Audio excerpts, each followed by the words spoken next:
the stuff from the appendices and the other books and all of that. So they will include some of the bits that are just allude. Yeah, no, head down with Nathan, we'll split up when you get down below. I'll bring up the rest. What?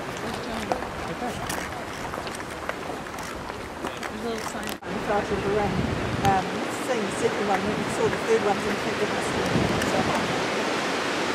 Alright, I'm back on the bus. We are going to pass these pictures around so you can have another look at them on the bus.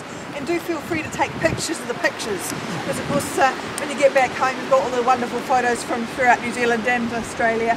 And you'll find a picture of a tree and you'll press delete. And then you'll wake up in a cold sweat at 2 o'clock in the morning going, oh, that was Frodo's tree. It's too late, you've deleted it. So do take pictures of the pictures as we go along or back on the bus. So, this is our first filming location for Lord of the Rings. They start here in October 1999. We've got those 15, 18 months of principal photography ahead of them, doing all 3 films, as we mentioned, back to back. But initially in October, they don't have all of their actors out here at the time. Ian McKellen's not here yet. Viggo Mortensen isn't here yet. So they're filming these first few days with our 4 hobbits and establishing that rapport with the 4 of them here, getting a routine in place for the cast and crew. 70% of the crew members are New Zealanders and they don't really have very much experience filming any big blockbusters. We've done Xena and Hercules television series and that's about it. So Peter's really wanting to build up a routine here. They're starting here on the town belt because it's close to the city, as you can see, close to the studios back over the hill here. If they make a mistake or forget something, they can pop back to the studios and pick it up or fix up that mistake. They're trying to keep the filming a secret here. Now they brought up all their equipment and trucks that are painted out with kind of army camouflage colours. There's one other truck that's painted out that says Louisa's Super Wholesale Taco Company. Now most people see that truck and assume the army's in town and Louisa's giving them tacos for lunch every day. We don't realise that Peter Jackson is down here filming Lord of the Rings. Security guards at either end of the path with bright fluorescent jackets. If anybody happens to come along, they're just going to step out and say, look, I'm sorry, there's been a landslide here overnight. You know, why don't you try that track over there? And for 5 days they were filming down here on Mount Victoria and we didn't even realise that they were here. It's slightly embarrassing to admit these days, we're a little bit naive and gullible at the time. So our first scenes are as our 4 hobbits running through the cornfield take a tumble off the side. Now they pick themselves up to discover their mushrooms. And these mushrooms are just down over here. Frodo's here standing on this road and these trees, branches behind him, are the same branches and tree just behind me here. He's looking out that direction. Have a look back that way, you can see houses on the hillside. They don't look much like hobbit holes. So the shot where we think he's looking was taken further down Mount Victoria looking back up. It's called the Hitchcock effect. So it's where you zoom the camera in and you pull the camera back at the same time. And that way you get this kind of tunnel effect coming in at Frodo. And this is what is happening here. So you can each have a turn here and be the Frodo. I'll show you how it's done and then you can each have a turn. Are you lying here? This is your mark. Left foot shoulder forward. Stick the tummy in. That's what you're aiming for, okay? You can each have a turn and be the Frodo. It's a wee bit taller. Anybody like to have a go? And also, if you're too shy to get up now in front of the crowd, you can take a blank photo of the scene and Photoshop yourself, or if you've got friends and family at home who are big fans, you can Photoshop them in there later on. Perfect. Hurry up, Filming the whole scene. With your yeah, the iPad, yeah. It must be in Frodo's bag, you just can't see it there. Anybody else be the Frodo? Yeah?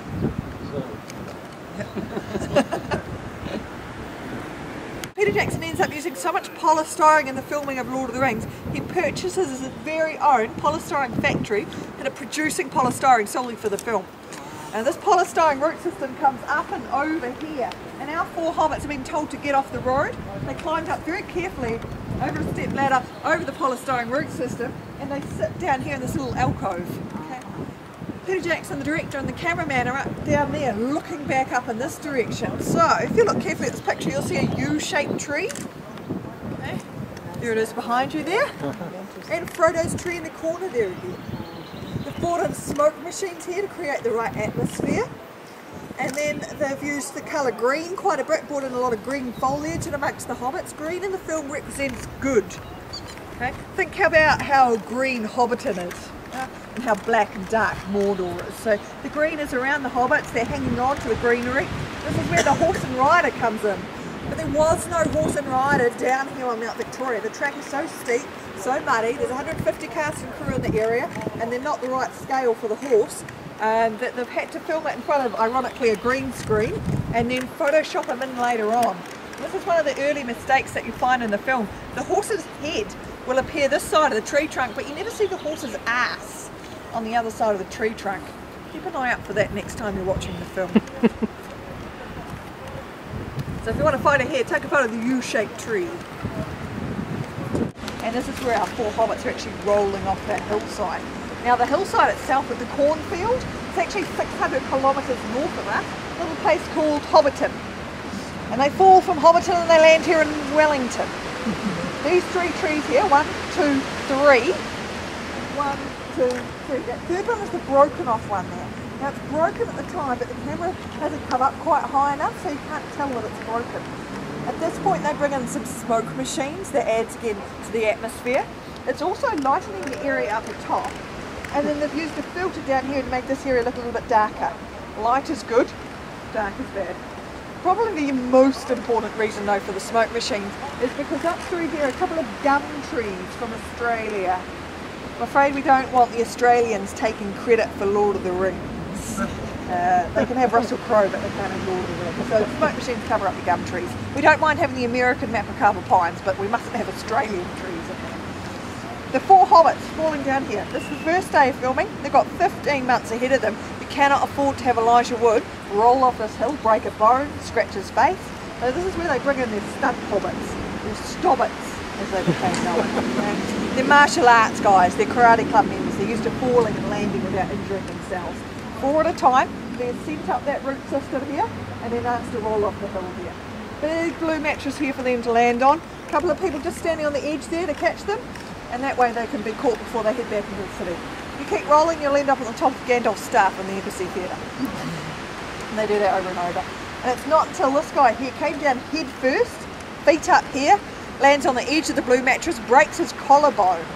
At that point Peter Jackson says, yeah, that was good, thanks guys.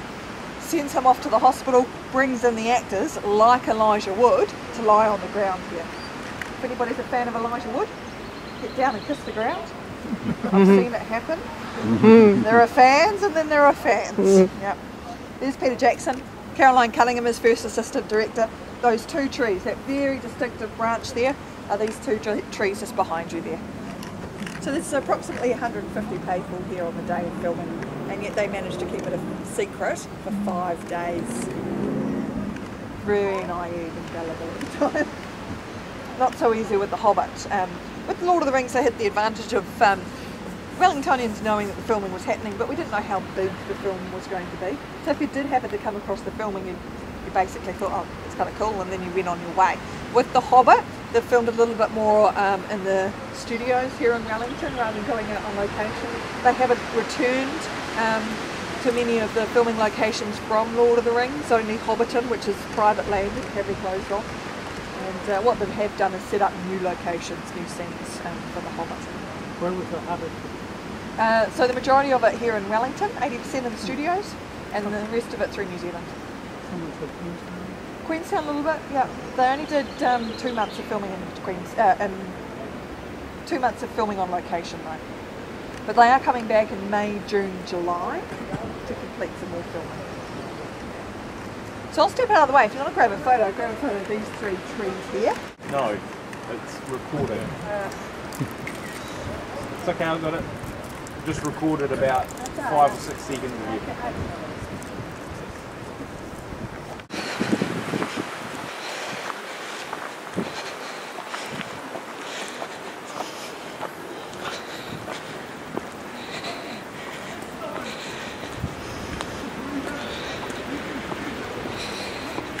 Later with nighttime shots, and you really get that. There's really good forest, something that's really steep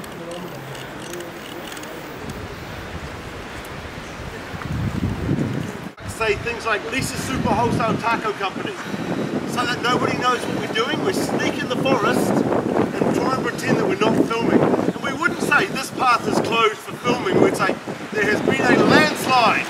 Do not use, or we are doing track maintenance, do not use this path.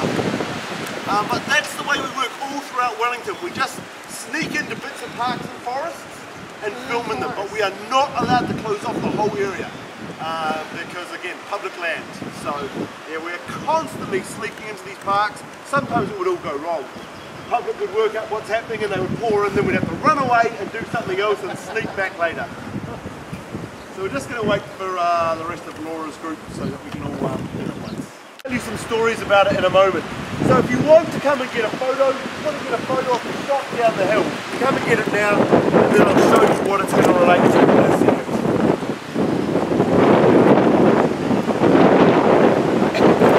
Wellington and Queenstown at the bottom of the South Island. Those are the two places that we use the most.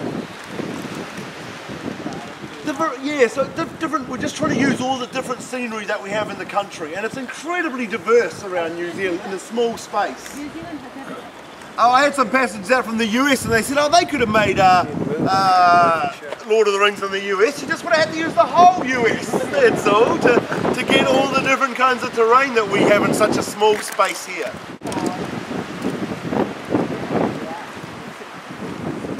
So after the hobbits have rolled off the hill and the Black Riders chase them, they are running off towards the village of Bree. On the way they have to go over the Buckleberry Ferry. So we call this scene the run to the ferry. What you can see is the only thing that we've needed to do to make this forest look good for the movie is we've got the smoke machines out. That does two things. Number one, it makes the forest look spooky. Number two, it hides the fact that the city is right there. Very good. If you look in the background of this shot, guys, you can see there is a curve of a tree. Just quickly, I'll bring it back. There's a curve of a tree. That is actually the bow of the tree halfway down the track. So they are just running across the track just down there.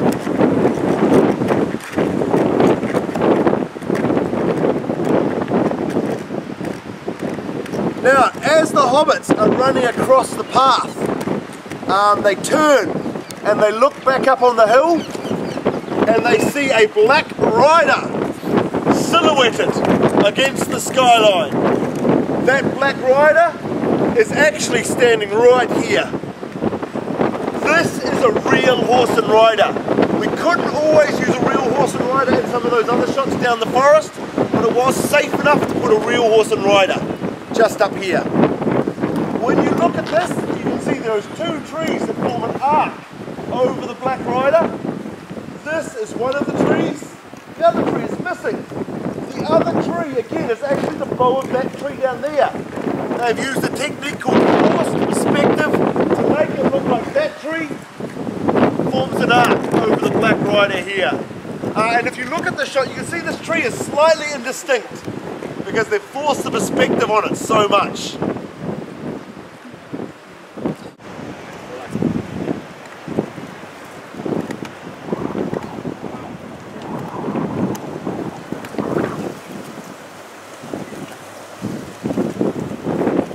This monument points to the southern lights over Antarctica.